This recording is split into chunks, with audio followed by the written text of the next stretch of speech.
Sopra teu vento aqui, toma o teu trono, venha, nós queremos te ouvir, nós queremos te ouvir.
gostoso, né? Poder ter mais uma oportunidade, poder estar na presença do Senhor, poder estar louvando e adorando o nome do Senhor.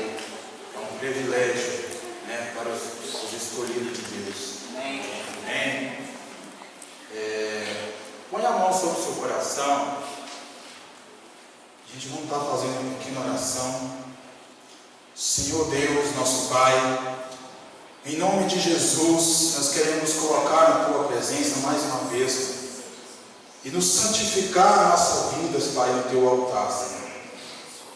Senhor, que nessa noite, Pai, abrindo o Teu Espírito Santo, venha poder ter liberdade, Senhor, no meio da Tua igreja, para falar, para curar, para salvar e para libertar, Senhor.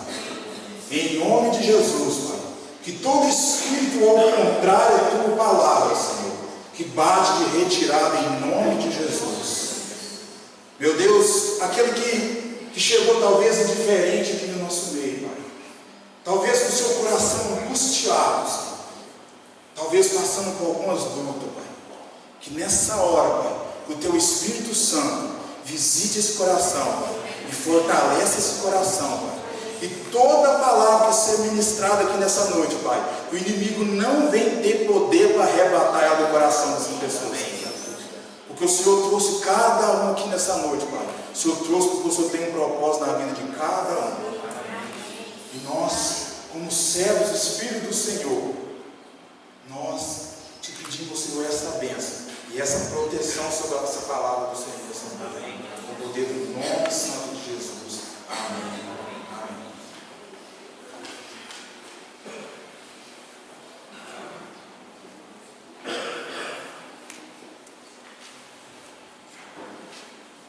Os irmãos podem abrir a palavra de Deus no livro de Romanos, no caso de Romanos, capítulo 1, versículo 13.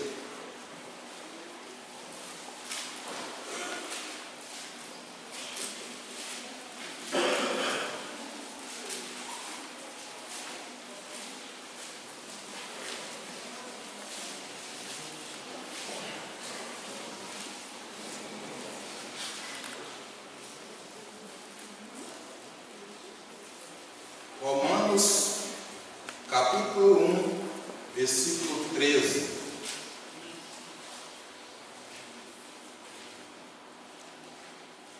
Diz assim: porque não quero, irmãos, que ignoreis que muitas vezes me propus ir até convosco, e no que tenho sido até agora impedido, para conseguir igualmente entre vós algum fruto, como também entre os outros gentios. Agora em Romanos capítulo 15, versículo 32.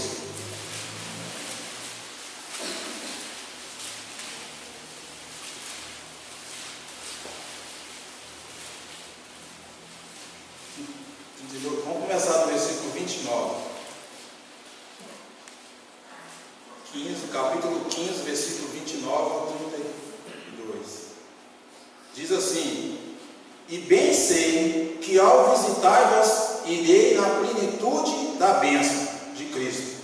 Rogo-vos, pois, irmãos, por nosso Senhor Jesus Cristo, e também pelo amor do Espírito, que luteis juntamente comigo e nas orações, e a Deus a meu favor, para que eu me veja livre dos rebeldes que vivem na Judéia, e que esse meu serviço em Jerusalém seja bem aceito pelos santos, a fim de que, ao visitar-vos pela vontade de Deus, chegue à vossa presença com alegria e vossa recrear convosco. E Paulo fala que Deus da paz seja com todos vós. Paulo aqui, irmãos, eu estava escrevendo uma carta para a igreja de Roma.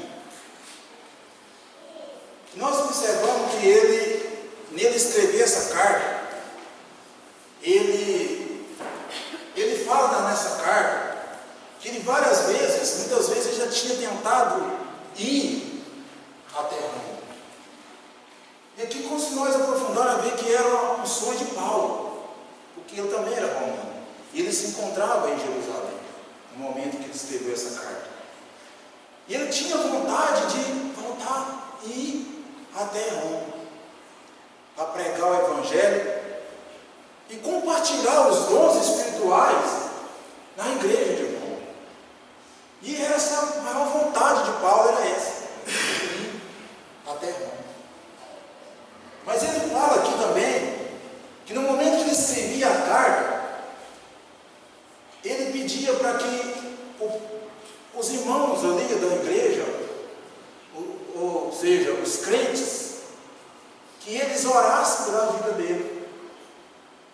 Ele pediu oração, proteção de Deus sobre a vida dele, para que Deus pudesse então livrar eles dali dos rebeldes. Interessante, no versículo 32 ele fala que a fim de que ao visitai-vos pela vontade de Deus chegue a vossa presença com alegria e vós recriasse convosco. Não, seja, ele estava pedindo oração para que tudo ocorresse bem, que quando ele chegasse em Roma, ele chegasse então com alegria, né? Ele pudesse então compartilhar aqueles dons espirituais da igreja ali, trazer edificação no meio da igreja, com alegria. Esse era a vontade de Paulo, o sonho de Paulo era voltar a Roma.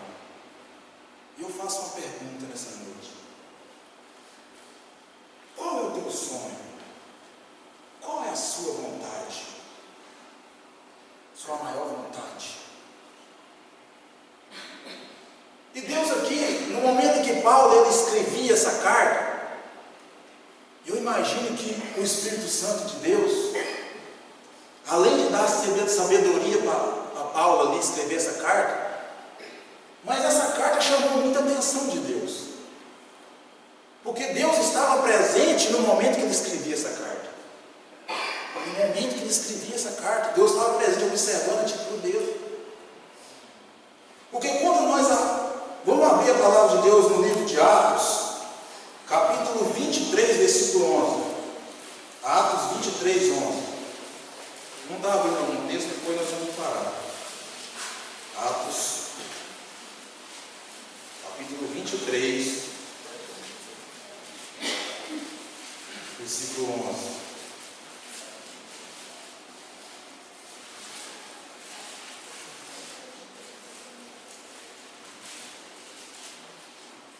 Olha que Deus, então, que nesse momento aqui, eu creio que Deus já havia observado a carta de Paulo. E nesse momento, no versículo 11, fala assim: na noite seguinte, o Senhor, pondo-se ao lado dele, disse: coragem, pois do modo porque deste testemunho ao meu respeito em Jerusalém, assim também o que? Importa que também faça em Roma. Então Deus estava também importando com aquela intenção de Paulo, dele ir até Roma. Ou seja, Deus estava fazendo essa pergunta: olha, Paulo, deixa eu me envolver nessa viagem tua, deixa eu fazer parte dessa viagem sua. Quando Deus me dava essa mensagem, eu não imaginava que o pastor devia pregar sobre envolvimento. Deus já tinha colocado essa mensagem há dias no meu coração. E Deus então estava falando assim: deixa eu envolver nessa viagem sua, porque essa viagem sua não vai ser uma simples viagem, eu tenho propósito nessa viagem. E o tema que nós vamos falar nessa noite é exatamente isso. O tema é há propósito no aviso de Deus. Há propósito no aviso de Deus. Então Deus ele quis então envolver ali nessa viagem de Paulo. E em Atos capítulo 25, aí perto aí mesmo, capítulo 25, versículo 12.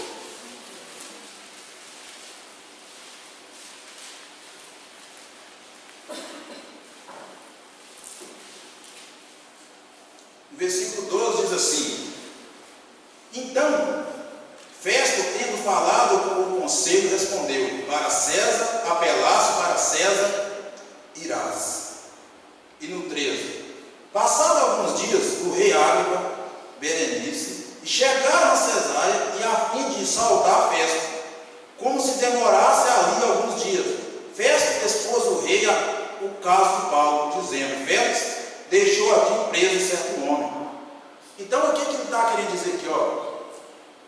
Aqui o rei, o governador, que era Festo, ele estava responsável ali pelos presos. E eles chegaram a uma conclusão com o rei Agripa. Ele perguntou, ele foi ali, Agripa foi fazer uma visita para ele ali. E o Festo foi para o eu estou com um preso aí, chama Paulo, que Félix deixou a responsabilidade. E eu não sei o que fazer com esse preso, porque. E agora ele apelou para que César venha julgar a sua causa. Mas embora eu não encontre acusação nenhuma, eu não encontro nada, erro nenhum nesse homem. E eles chegaram a uma conclusão ali, o rei Agripa mais Festo, de então enviar Paulo para Roma. E Paulo então se encontrava preso. E então eles prepararam então a viagem de Paulo. E ele então, no capítulo, em Atos 27, versículo 1, logo depois, o título fala assim: Paulo enviado para a Itália. No versículo 1 fala assim: quando foi decidido que navegássemos para a Itália, entregamos Paulo e alguns outros presos. Então Paulo não foi sozinho, foi com alguns presos, e a um centurião chamado Júlio, da corte imperial. Então deixou ele, juntaram com mais alguns presos, Paulo juntamente com os presos, e colocou um responsável ali, que era aquele centurião, que era um chefe ali militar, e mais alguns soldados responsável para olhar os presos ali. E eles levaram, então colocaram esses presos ali tudo no navio, para transportar para Roma. E eles chegaram então, no primeiro destino, no momento que eles embarcam ali no navio, eles chegaram num destino, um lugar chamado Lícia. Quando eles chegaram ali nesse local, e foi tranquilo a sua viagem. Lá ia tranquilo a sua navegação ali. E eles chegaram então, logo depois que saem de Lícia, eles chegaram num local chamado Greta, que no versículo 7 aí fala: navegando vagarosamente muitos dias, e tendo não nos sendo permitido prosseguir por causa do vento contrário, navegamos sob a proteção de Greta, na altura de Salmona. E no 8 fala assim: costeando-a penosamente, chegamos a um lugar chamado Bons Portos. Então, quando eles saíram ali de Greta, eles aproximaram de um lugar chamado de Bons Portos.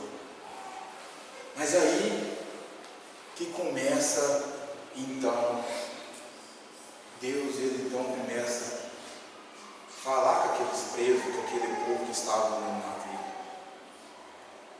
E quando nós vemos no versículo 9, que fala assim: depois de muito tempo, tendo se tornado a navegação perigosa, e já passado o tempo do dia e do jejum, admoestava Paulo. Então, naquele momento ali, Paulo traz uma advertência ali àquele povo. Traga um aviso para aquele povo.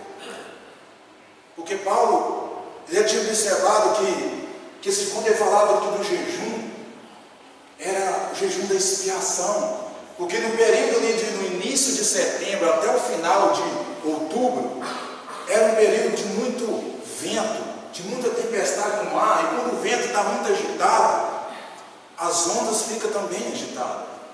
Muito agitadas as ondas. E eles então, Paulo então traga essa advertência a todos ali que se encontravam no navio. Mas no versículo 10 fala assim: dizendo-lhe os senhores, vejo que a viagem vai ser trabalhosa. Olha Paulo falando para eles: vai ser trabalhosa, e com dano e muito prejuízo, não só de carga e do navio, mas também da nossa vida. Olha o aviso de Deus aí. Paulo avisa para eles: essa viagem vai ser muito trabalhosa e vai ser muito dano, muito prejuízo. Muito prejuízo. Não só da carga, porque o navio também não estava transportando ali somente pessoas. Ele também não ia levando trigo. Você imagina um navio carregado de trigo. E a palavra de Deus fala que eles iam ali ao todos ali, mais 276 pessoas ao todos ali, dentro do navio, mais a carga. Então, Deus já tinha mostrado tudo para Paulo, o que estava acontecendo. E o Paulo então avisa para eles: essa viagem está correndo risco. Mas o que eles fizeram? No versículo 11, o centurião dava mais crédito ao piloto, ao mestre do navio, do que ao que Paulo dizia. E o centurião deve ter pensado: esse Paulo pode saber de alguma coisa de Bíblia, mas de navio ele não entende nada. Ele deve ter pensado assim, né? Ele não deu crédito os avisos de Deus. Ele não deu crédito àquilo que Paulo estava falando para eles.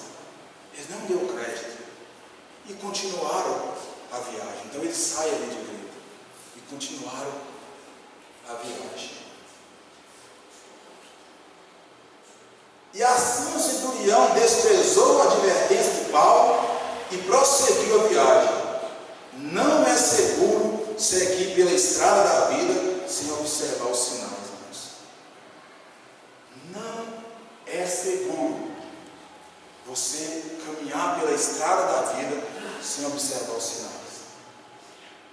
Porque hoje, de todos lados que nós vamos, se você pega uma rodovia aí, você está vendo ali as placas, sinalização, né?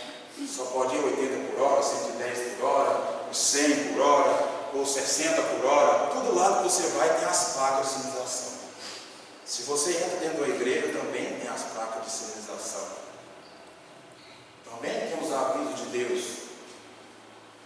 E não é seguro você querer caminhar sem observar as placas, porque você está correndo um grande risco na sua vida, sem observar os avisos de Deus na nossa vida.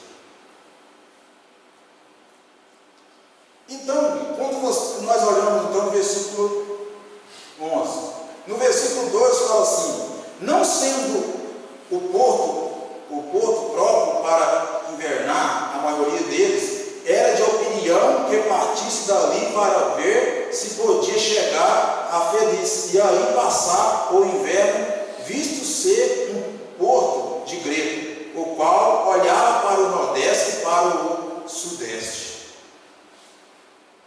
Tem pessoas que tem um ditado que fala assim, que a voz da maioria nem sempre é a voz de Deus.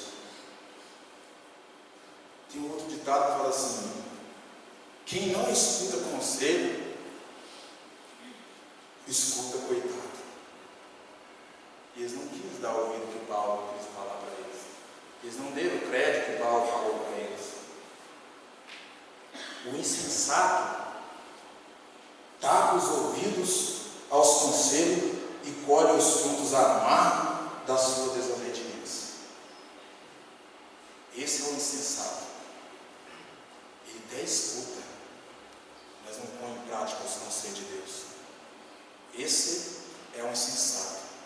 E o fruto que ele vai colher são amargos. Nos últimos tempos, nos últimos dias, Deus tem falado abundantemente aqui nesse altar. Tem trazido aviso, tem buscado relacionar com a igreja, tem buscado intimidade com a igreja, tem buscado envolvimento com a igreja. Não é por falta de aviso. Deus sempre está manifestando com o seu poder, com a sua palavra, avisando a igreja. Sempre está avisando a igreja. O que nós podemos aqui, nós podemos colher aqui para nós, dentro dessa mensagem? Há 5 resultados colhidos dessa indisposição de não ouvir a advertência. Quais são eles? Primeira coisa, aparente segurança. Vamos ler o versículo 13? Olha só. Soprando brandamente o vento sul, pensando eles ter alcançado o que desejavam, levantaram âncora e foram costeando mais de perto a ilha de Creta. Aparente segurança. Isso é sério, irmãos. Quando a gente recebe um aviso de Deus que as nossas vidas estão tudo bem, tudo tranquilo, muitas vezes a gente não dá nem crédito. Está nem importando aquilo que Deus está falando. E eles prosseguiu a viagem tranquilo. Lentamente, o mar estava calminho, tranquilo. Conselho de Paulo? Pouco estou importando, porque tudo lá vai bem. E a nossa vida também não é diferente. Mas ouve a palavra, escuta o que Deus está falando para nós. Ah, mas minha vida está tudo bem mesmo? Estou importando de praticá-la. Mas olha, logo que zarparam de Creta, em desobediência à advertência de Paulo, perceberam que soprava um vento brando e o mar estava inundado por águas tranquilas. Certamente deve ter ouvido um bochicho ali dentro do navio, né? Zombando dos conselhos de Paulo. E o vento brando faz muita gente confundir a circunstância da vida por um momento. Parecia que Paulo estava errado e a maioria certa. Está vendo? A maioria ali, dentro do navio, certamente rolou um cochichinho lá entre o outro ali. Paulo está tudo errado. O mar está tranquilo, está calmo. Está calminho o mar. E desprezou então os conselhos de Paulo. Mas o que é a segunda coisa? O que Paulo falou também de segunda coisa? O perigo. Olha o versículo, capítulo 27, versículo 14 agora. Entretanto, não muito depois, desencadeou-se do lado da ilha um tufão de vento, chamado Euroclão. Olha que logo depois que veio, enquanto estava tudo tranquilo, um tufão, um vento muito forte. De maneira, irmãos, o vento foi tão forte, que eles perderam completamente o controle do navio. E depois do vento brando, repentinamente a circunstância mudou, e surgiu um tufão e a crise chegou. O mar se revoltou sempre que deixamos de observar as placas de Deus ao longo da estrada da vida. Corremos o risco de sérios acidentes e de repente o tufão chega e a vida transtorna e tudo vira de cabeça para baixo. Os acidentes acontecem repentinamente, eles surgem inesperadamente. Basta seguir no caminho sem observar as placas, que mais cedo ou mais tarde o acidente acontece. Mais cedo ou mais tarde o acidente acontece. Perigo de não observar as placas de sinalização. Hoje você ultrapassa uma placa de pare, não aconteceu nada. Amanhã se torna passado. Talvez na terceira vez acontece um acidente. Hoje você recebe um aviso de Deus. Amanhã você recebe novamente. Não aconteceu nada. Lá vai tudo tranquilo. Talvez na terceira vez. Não aconteça nada, nenhuma destruição na vida de um ser humano, sem que primeiro Deus não avisa. Observar? Sem que primeiro Deus avisa-nos. Antes de acontecer qualquer coisa, Deus está falando, está orientando a tua igreja. Sempre Deus está avisando.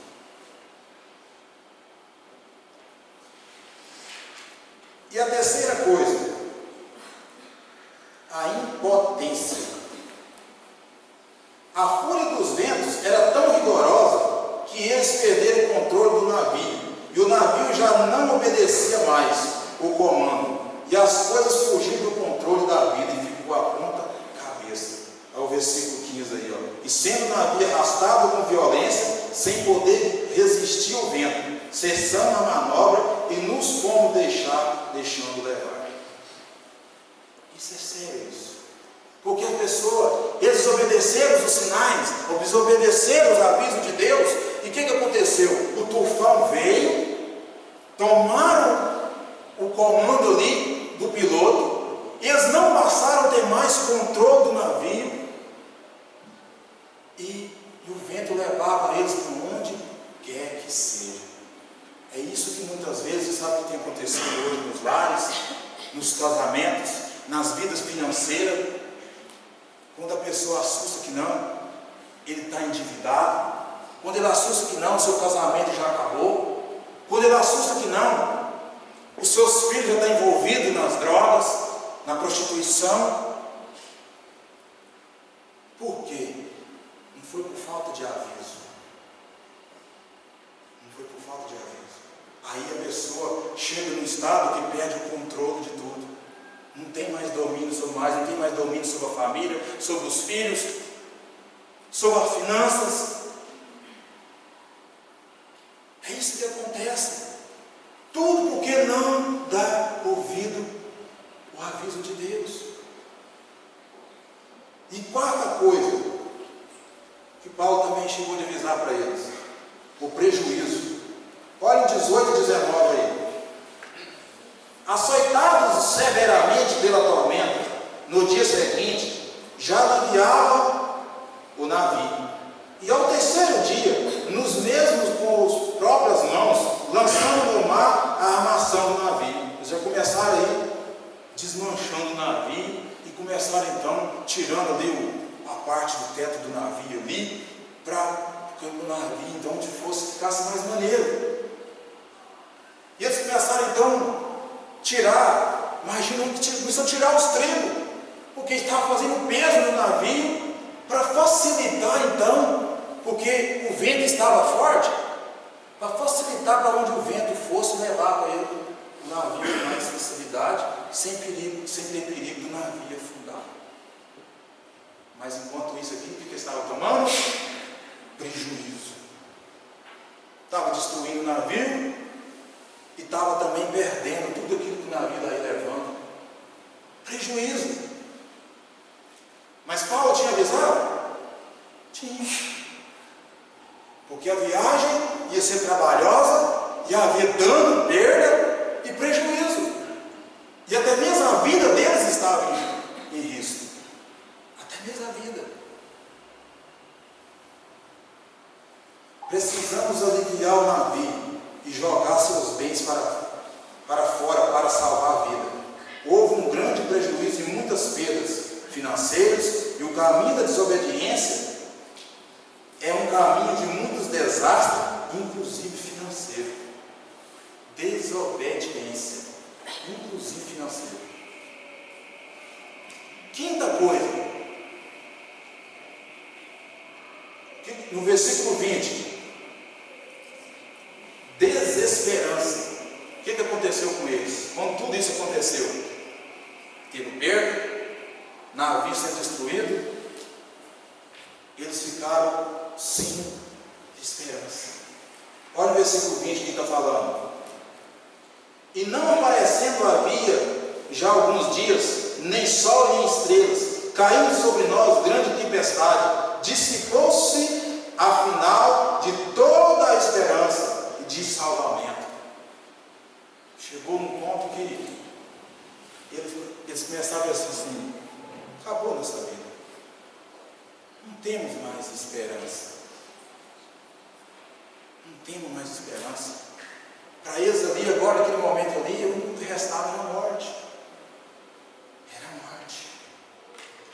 O centurião e os marinheiros da tripulação e os 276 prisioneiros que estavam embarcados naquele navio perderam completamente a esperança de sobrevivência. A morte parecia inevitável. Eles haviam chegado ao fim da linha, ao fundo do poço, ao desespero fatal. Só restava o desespero. Você imagina? Sem trilho, navio já desmanchado, o vento levando eles para todo quanto é lado, sem controle do navio. Só desespero. Nesse momento a pessoa entra em desespero. A gente pode tirar a experiência, porque muitas vezes, quando a gente se depara, às vezes, um problema no casamento, ou um problema familiar, ou problema financeiro, a gente já fica desesperado. Como Senhor, como é que eu vou fazer com isso? A gente já se desespera. Você imagina a situação desse povo? Ficaram desesperados, completamente desesperados. E eles perderam completamente a esperança. Mas aí, muitas vezes, nós pensamos assim: mas e aí, Paulo? Oh, glória! E Paulo? O que Paulo fez? Leia comigo no versículo 21, 22. Qual foi a posição de Paulo?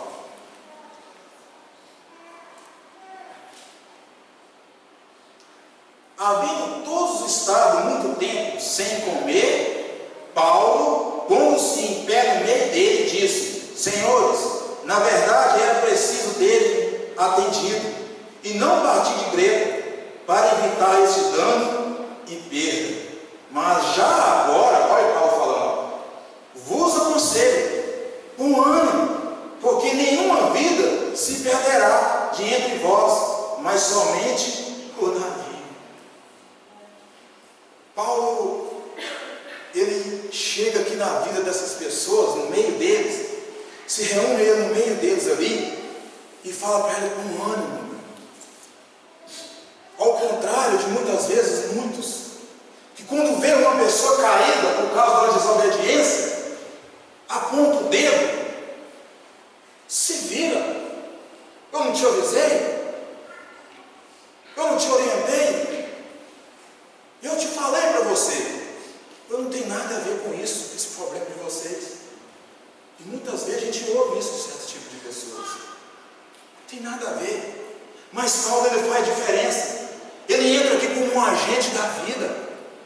Ele entra para encorajar aquele povo e dizer para eles: não está tudo perdido. Ainda tem esperança. Tem de bom ânimo. Tem de bom ânimo. Talvez eu não sei o que, como você chegou aqui nessa noite. Talvez o seu coração desesperado, despedaçado, às vezes passando por até mesmo esse tipo de luta. Mas Deus manda falar isso para você: tenha ânimo. Tenha ânimo. Nem tudo está perdido. Aleluia. Independente do tamanho da tempestade, do tamanho do tufão que vem sobre você, ou talvez você esteja passando, o tamanho da luta que você esteja passando, tem de bom ânimo. Não estamos aqui para apontar dedo, não. Deus, ele querendo nos encorajar, que independente da luta que nós estivermos passando, ainda tem solução. Deus é um Deus do impossível. Tudo posso naquele que me fortaleça. Aleluia. Tudo posso. Para de viver de cara baixa, de dar mais ouvido muitas vezes à maioria do que ouvir o que Deus está falando. Meu amigo falou isso, aquilo, me deixou meu coração cada vez mais irritado.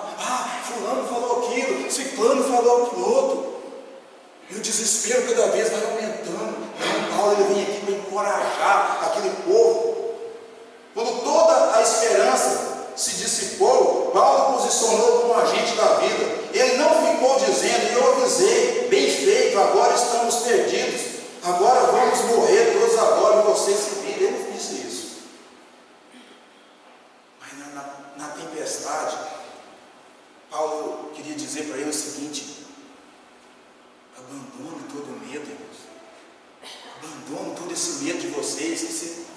essa perturbação que vocês estão tendo por dentro de vocês, porque enquanto você estiver olhando para a tempestade, você sempre vai estar tendo medo, e a tua fé vai sempre desfalecendo.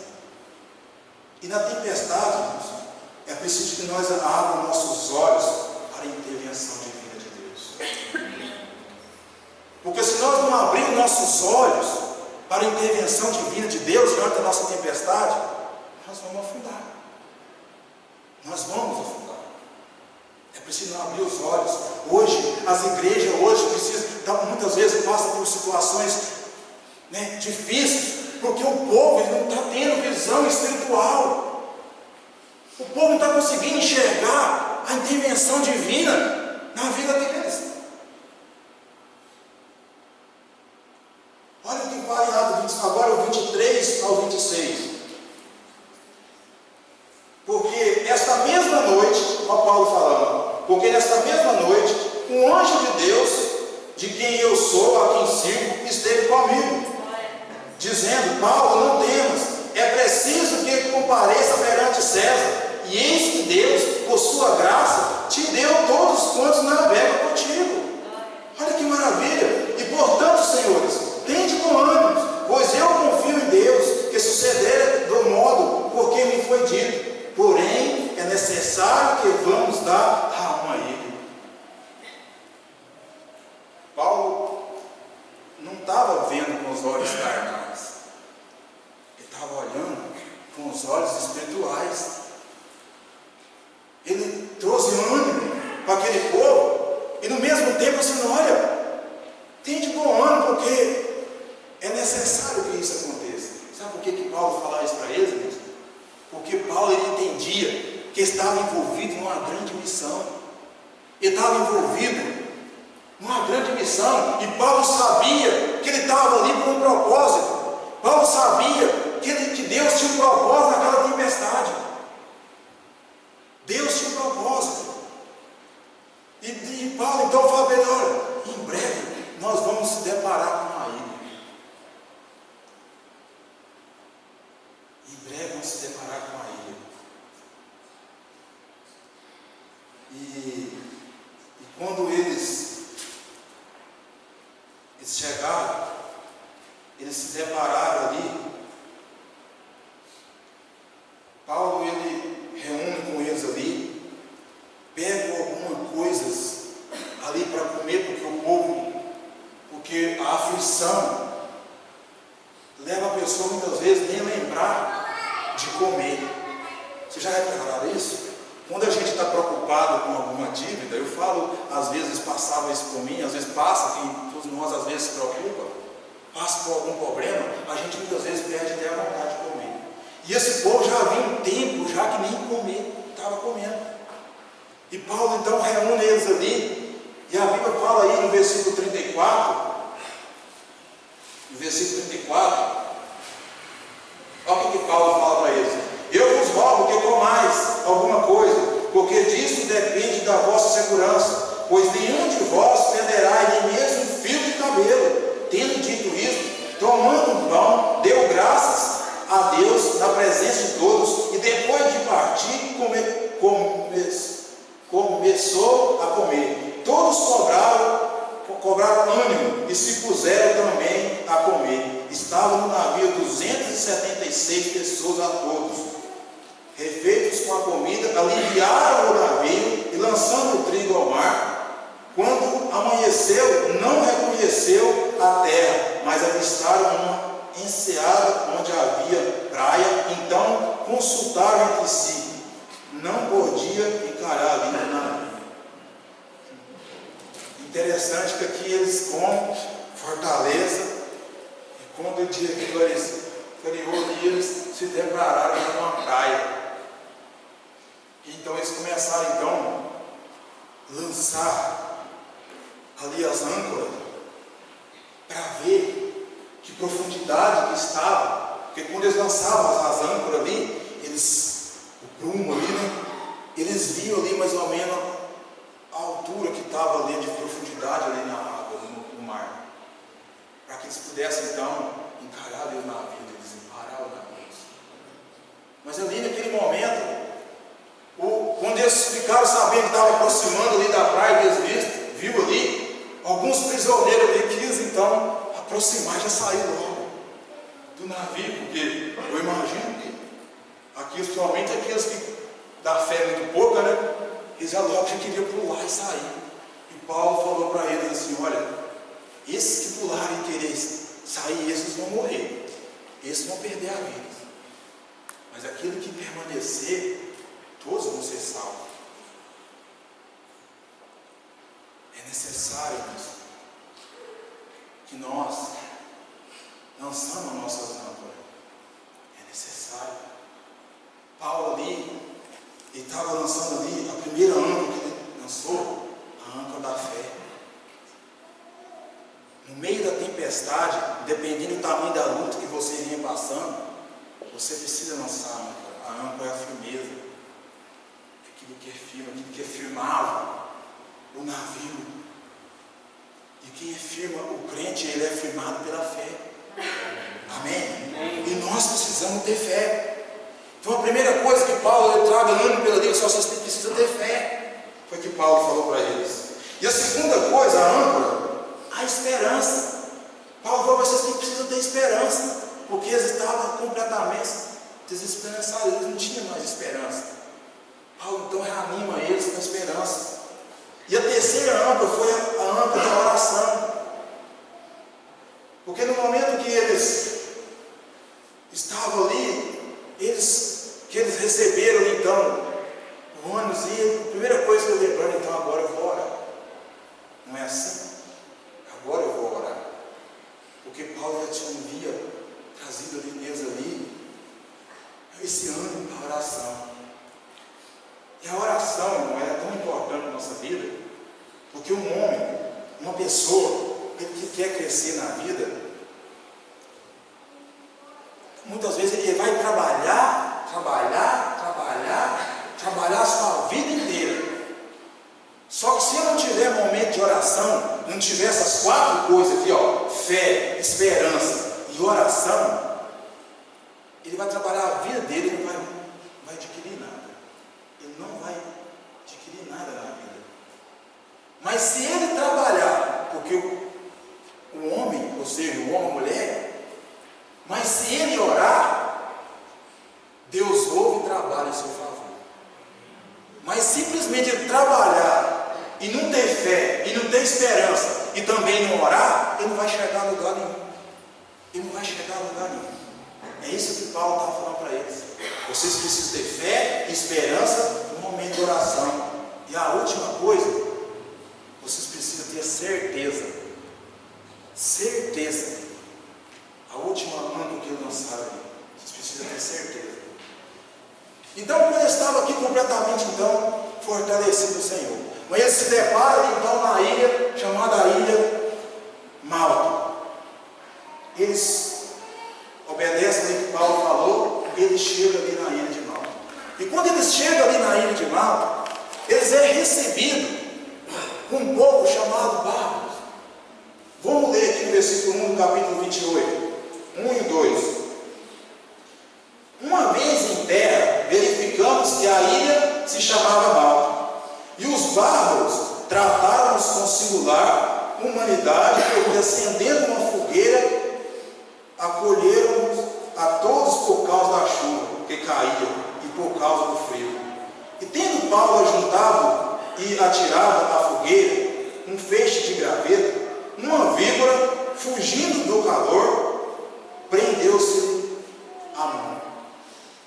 Olha só, interessante que Paulo, ele estava aqui na ilha, ele é acolhido ali por esses bárbaros. Quem eram esses bárbaros?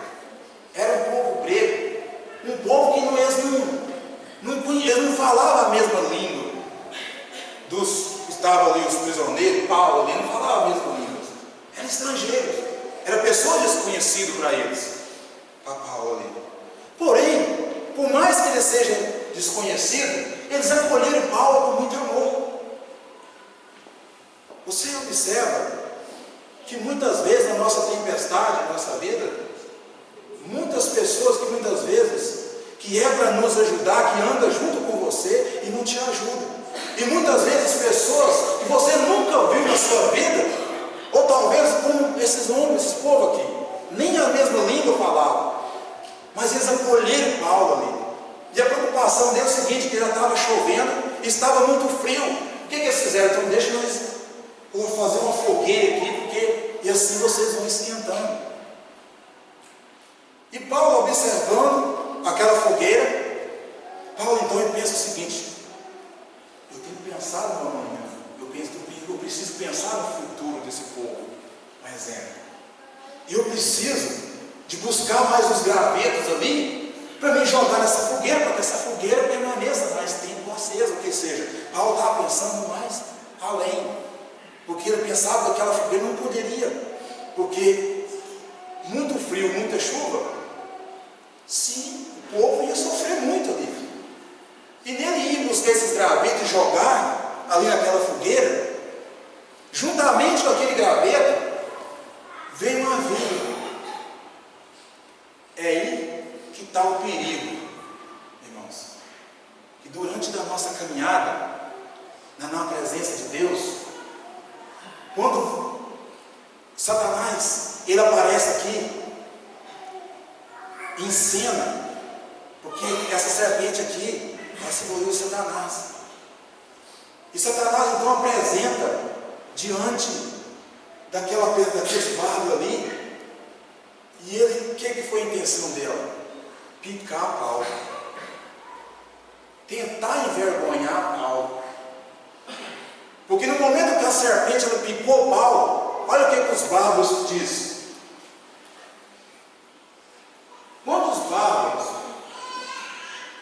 viram a víbora pendente na mão dele, disseram uns aos outros: certamente esse homem é assassino, porque salvo do mar. A justiça não o deixa viver.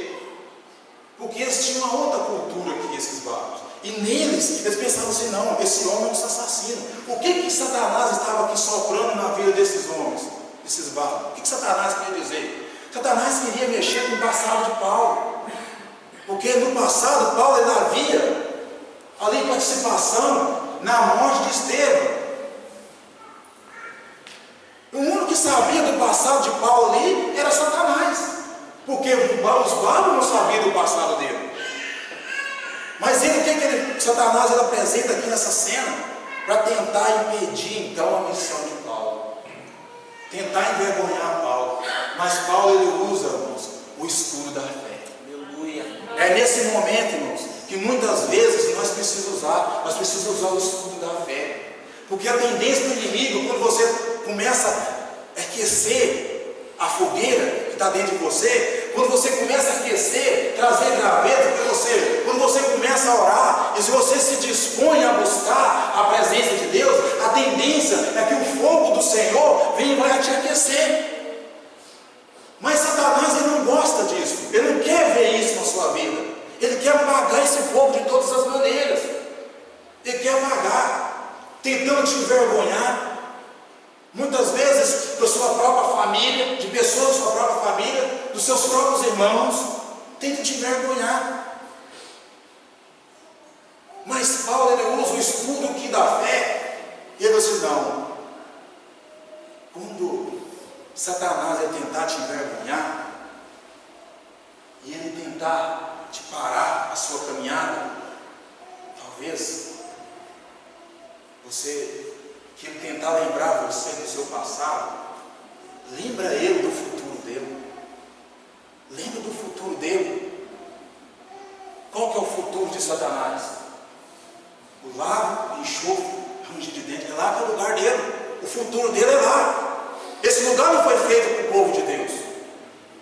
Mas ele quer te frustrar, ele quer te tocar no seu passado, trazer o seu passado à tona. O que ele fez com Paulo? Ele queria trazer o passado de Paulo à tona para tentar envergonhar Paulo. E muitas vezes tem pessoas buscando passado, coisas terríveis que praticou no passado, e fica buscando ressuscitar esse passado. Ei, usa o escudo da fé e faça como Paulo. Pega quando ela grudar no seu dedo, quando ela te morder, tentar te anestesiar, porque no momento que aconteceu ali, ela segura no dedo de Paulo, a tendência de Satanás de anestesiar. E quantos crentes hoje, muitas vezes, têm deixado, está anestesiado dentro da igreja, não há crescimento, porque não sabe como fazer, porque não sabe usar a fé, o escudo da fé, como Paulo usou. E o que Paulo fez com a serpente? Pegou ela e jogou no fogo. Esse que é o lugar da serpente, é no fogo, irmãos. Mas para você lançar Satanás no fogo, você precisa ter fogo. Você precisa alimentar os gravetos.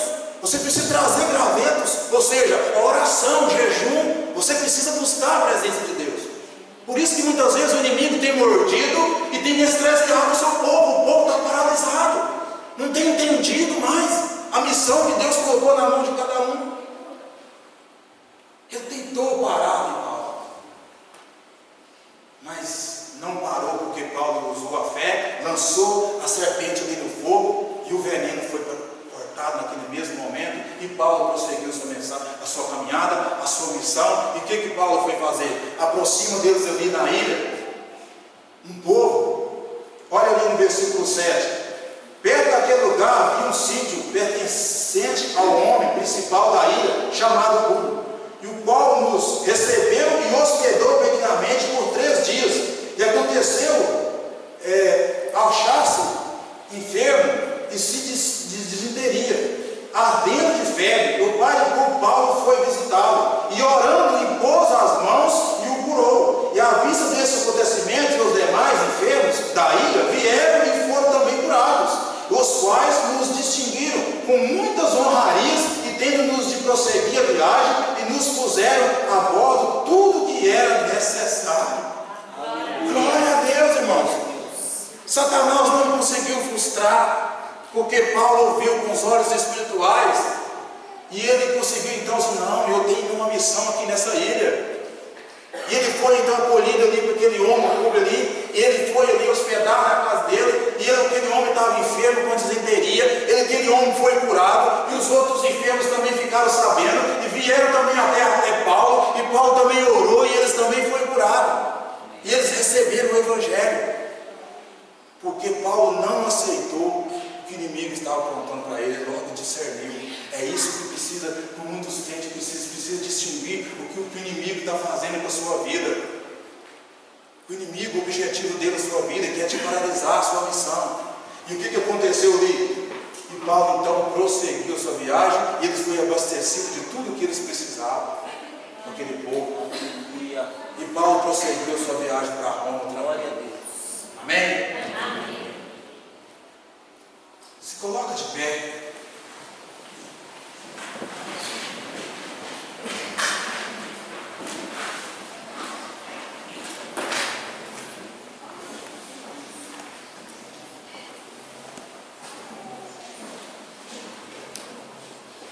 Dá a mão para o irmão que está do seu lado, e nós vamos fazer uma oração.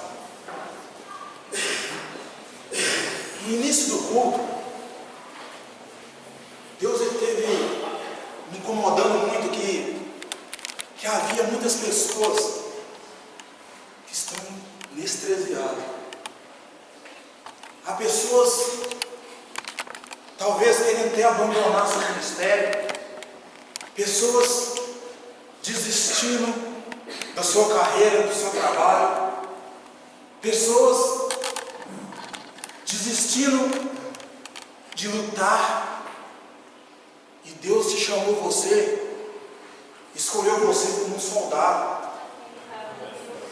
e você não pode parar por aqui, por causa de simplesmente por um veneno qualquer do inimigo. E Ele te deu o escudo da fé. E hoje nós vamos usar a nossa fé para paralisar, para lançar fora esse veneno do inimigo contra a igreja. Leva o seu pensamento ao Senhor. Senhor Deus, meu Pai, te damos graças, Senhor. Toda honra, toda glória seja dada ao Senhor, Pai. Que nós sabemos, Pai, que o único que tem poder de paralisar, de lançar fora esse veneno da serpente, é o Senhor. Josafá, quando ele orou, quando o inimigo vinha sobre ele disse, no versículo, ele disse que o poder e a força está no Senhor. E ele disse também que os olhos dele, independente do que acontecesse, jamais ia sair do Senhor. E aqui também, Deus, está a tua igreja. Ela precisa da tua presença. Ela precisa de uma intervenção divina do Senhor. Ela precisa, Pai, que o Senhor faça alguma coisa para a tua igreja. Meu Deus, nós não somos nada, nós somos pequenos, nós somos frágeis, nós somos pecadores. E nós somos, Pai, tão frágeis. E muitas vezes, Deus, deixamos se levar por algumas ciladas do inimigo e paralisamos a nossa fé. E muitas vezes deixamos, Senhor, tantas coisas que vêm acontecendo e deixamos e paralisamos, deixamos de lutar.